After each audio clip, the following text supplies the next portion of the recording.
Hello guys, welcome to my channel. This is Tab, Rono Disena TV Vlog.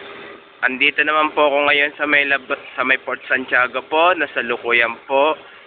Ito po, bali pangalawang vlog ko na po ito. Alam ko po, na-miss nyo na po yung pagbabag vlog ko po ng horror po.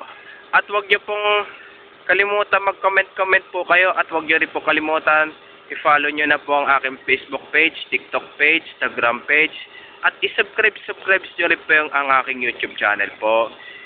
Dito po ay ang dami po nagpapakita at nagpaparamdam po dito sa may Port Santiago po.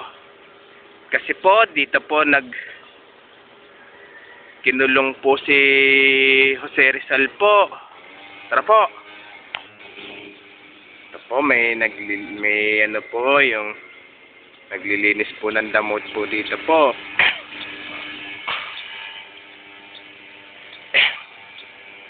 So, kaya ito po ay dinadayo po ng tourist spot po ito.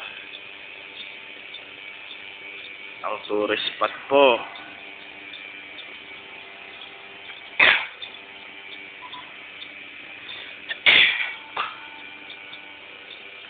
Kaya ang dami pong multo po dito sa Fort Santiago.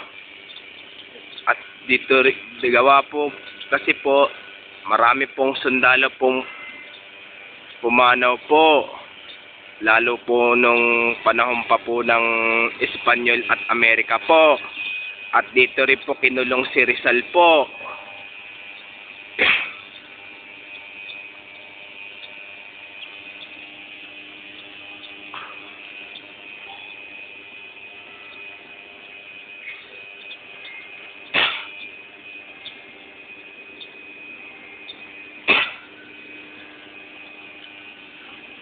Yung sinasabi, meron din daw pong lalaking nakabarong na wala rin po ulo po.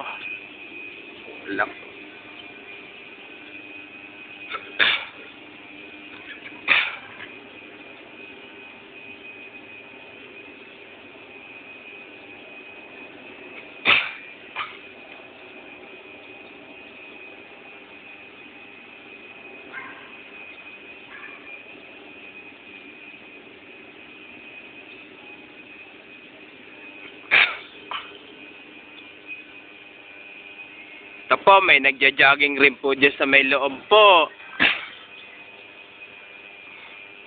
Mukhang parang hindi po siya natatakot po.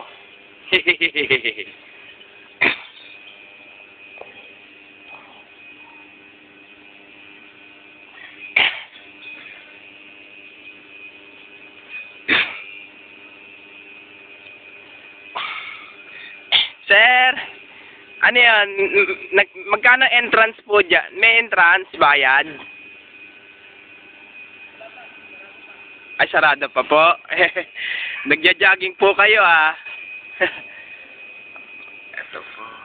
Tara, balik na po tayo ngayon po. Pero dito po sa may Port Santiago,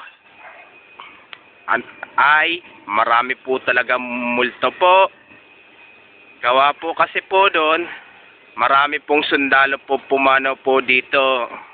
Lalo na po yung panahon pa ng Espanyol at Amerika po. Alam ko po, na-miss nyo na po yung pagbablog ko po ng horror po. At wag nyo pong kalimutan mag-comment po kayo. At wag nyo rin po kalimutan, please, like, share, subscribe po dito sa aking YouTube channel po. Thank you for watching. God bless to all po. Kaya sana po, dagdagan nyo pa po ang aking subscribes po dito sa aking YouTube channel po. Pero maraming salamat po sa inyong pagsasubscribes nyo po sa aking YouTube channel po.